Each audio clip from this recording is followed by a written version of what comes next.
Previously on 15 Minutes.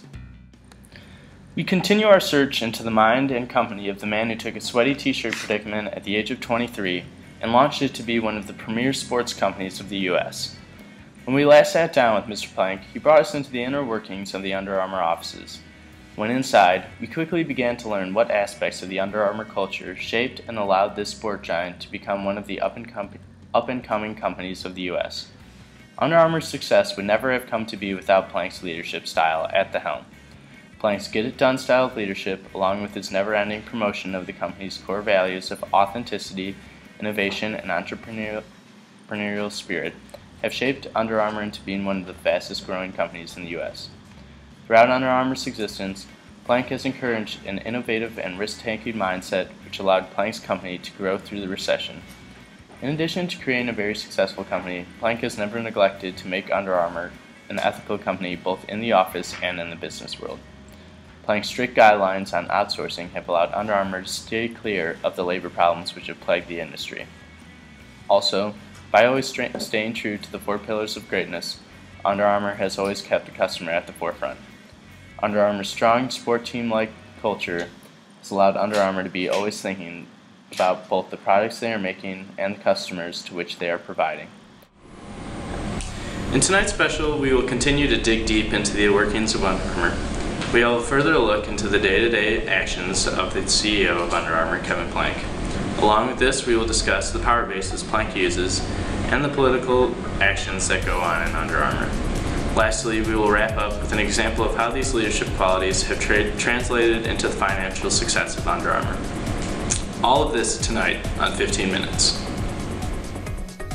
So, as the company grows, how do you go about in your day-to-day decision-making that allows the company to keep its innovative edge? Well, one of the key decisions we had to make was to make sure that we have not yet invented our defining product as a brand. That way we can stay consistent with our message that Under Armour started out on the field and will always be authentic to the field. This helps bring innovation to many parts of people's lives. Is most of your growth potential still coming from the U.S. market, or are there more opportunities coming from international markets? Well, we can grow in three ways. The first is through product categories. Recently, we decided to get into the shoe industry, and so now we're into footwear. The second way would be through new distribution channels. We decided to work with shoe stores such as Foot Locker and Finish Line. We even got into partner stores such as Macy's. And the third one would be geography. An example would be how we decided to actually go to Amsterdam and build a business in Amsterdam, which is something we hadn't done before, which is an example of our non-program decisions. But after 6 years, it started to make some headway. And I think through the decisions I've made, I've tried to really become a risk taker. And my old college coach actually told us the best defense is scoring another touchdown. And that's why we always want to be on the offense. We always want to be taking risks and promoting new products into the marketplace. Have you decided how global you would like Under Armour to become? Well, right now, about 90% of our revenues come from the U.S. markets. And our goal right now is that eventually over 50% of our revenues will come from overseas, outside the United States. It has been clear since Kevin Plank founded Under Armour that he uses effective decision-making. Plank has shown that he has used heuristics based off his past experiences with putting new products into the marketplace. An example of this was how he mentioned that he was using the similar techniques from the past to introduce Under Armour's new footwear products. He tells his employees to stay on the offensive in their decision-making. Plank has also built strong group decision-making through the use of synergy. He says that the best way to be a leader is to create an environment that provides plenty of group involvement and input into the final product. So Kevin, this is a bit of an interesting question, but where do you think you get your power from? Well, I think the power within the company is based off of strategic contingencies and the ability to cope with uncertainty. How so? Well, I guess an example would be how we recently moved our distribution center to Venlo. Now we have to have better communication with them, so because if they get backed up, we won't be able to produce our product at the same rate we would like to. There's a need for constant communication to keep operations running smoothly.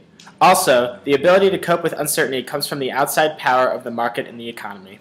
In these economic times, it is hard to predict what next few months' sales will be like or how likely certain items will take off in the market. But what us as a company needs to focus on are pushing all of our efforts into producing the best products that customers see that they need, even in these economic times. Hi, Brad. Nice to finally sit down with you. I just have a couple quick questions for you today. So, Brad, you've been working at Under Armour for 10 years now. You must get a feel for Kevin Plank's leadership style. Now, how do you think he uses his role as a leader to influence the employees in the company? Kevin is a really knowledgeable CEO. He knows what the market is like and how to compete with the big-name athletic brands. I have sat in on a handful of important meetings, and I can see that when he has an idea, he will propose it to the group, but then back it up with solid facts. Just take the foundation Under Armour was built on, for example. He is quoted in Forbes saying cotton is the enemy. He knew that what athletes needed was a dry-fit t-shirt that would absorb their sweat.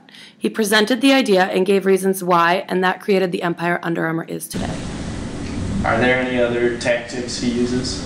I'd say he also employs consultation when it comes to making big decisions.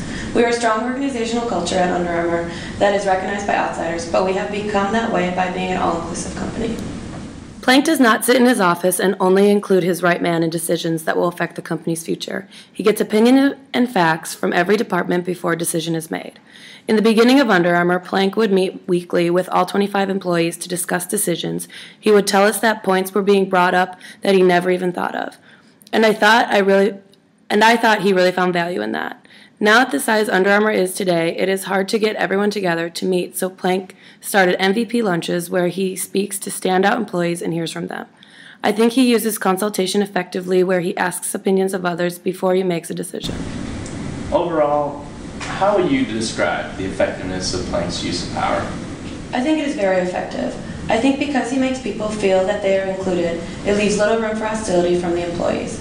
I also think that because he has a strong reasoning for the decisions he is trying to make, also makes employees of Under Armour respect him. Well, Kevin, so many companies nowadays, they get so political. Is that something that goes on in Under Armour at all?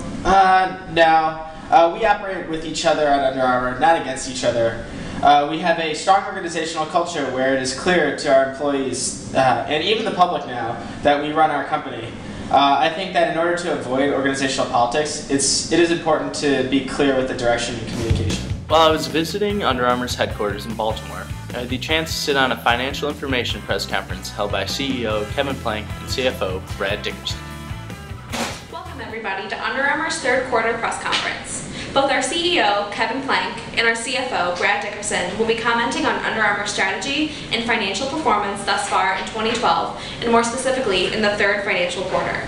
Thank you, and with that, I'll turn it over to CEO Kevin Plank and CFO Brad Dickerson. Thanks, Brad. Thank you.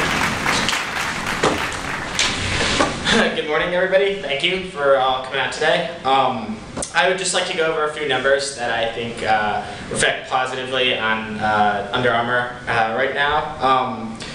So far, we've had 10 consecutive quarters of 20% top-line growth, 12 consecutive quarters of 20% growth in apparel, third quarter revenues up 24%, and EPS up 23%.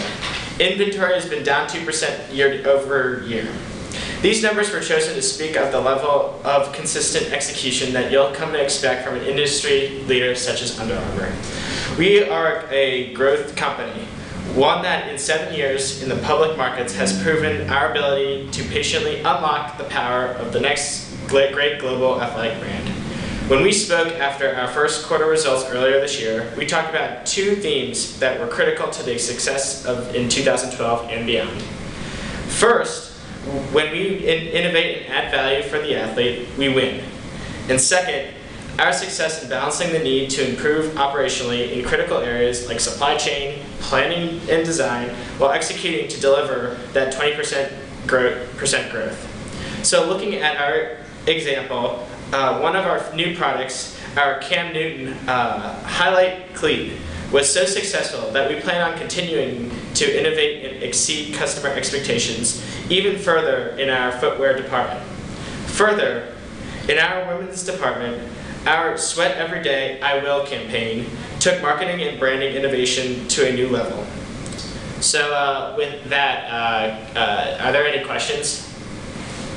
Yeah. Hey Kevin, it's James Flynn from 15 Minutes. How are you?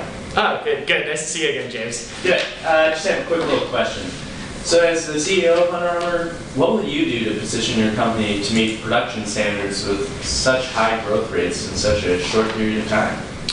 That's a good question. Growing at a 20% rate for the past 10 quarters, of course, has significant challenges, but we continue to grow with our existing suppliers and also with our new ones too. Also, timely investments, especially the ones that focus on strong leadership in the back end, has helped us deliver consistent growth. We've added our apparel sourcing base that has helped us make strides and helped us balance inventories with demand. I guess with that being said, I would like to turn things over to our CFO, Brad Dickerson, to go over more of our third quarter results. Thanks, Kevin. I would now like to spend some time discussing our third quarter financial results, followed by our updated 2012 outlook. I will conclude with some initial thoughts on 2013. Our net revenues for the third quarter of 2012 increased 24% to $575 million. Apparel grew 22% to $445 million during the quarter, representing the 12th straight quarter of at least 20% growth for our largest product category. We continue to see strong results across our men's, women's, and youth categories. We stated in the beginning of 2012 that we wanted to spend more of our resources improving our marketing and that we also wanted to make our supply chain strategy more efficient. Are there any more questions? All right then. Thank you very much.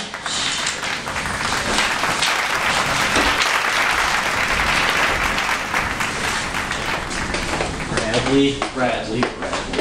Just had a quick question to get from you. So, when you think of Kevin's leadership style, do you think that it's had any impact on the financial success of Under Armour? Yeah, I think Kevin, as Under Armour's highest formal leader, has put an emphasis on innovation within the company. That is what I think has been the driving force for Under Armour's consistent high growth margins. New and improved products, better marketing campaigns, and maintaining quality leaders in power are all decisions made by Kevin that have been crucial to Under Armour's financial success.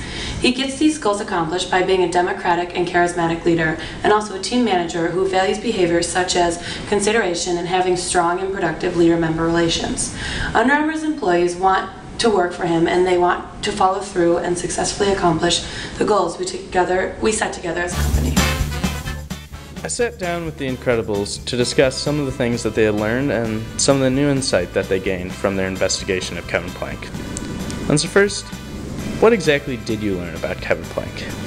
Well, we learned that Kevin Plank he's a risk taker, and he comes up with a lot of innovative ideas and has been very successful in doing them and putting them into place. And the way he uses his business, he compares it to running a sports team, and I think just the way his leadership style has worked with that has been very interesting. All right. Did you guys discuss what type of leaders you would like to become? I think we'd like to become leaders more like Kevin, with an autocratic leader style. I think that works best with the employees and everyone to work together more like a team. And would you have done anything differently than Kevin Plank did with Under Armour? I can say that I don't think we would have. I think he was very innovative, and he took a lot of risks in order to get Under Armour to where it's become today. So. Thank you very much. We'd like to thank Kevin Plank for sitting down with us again in our interview. For 15 minutes, this is James Houlihan signing off.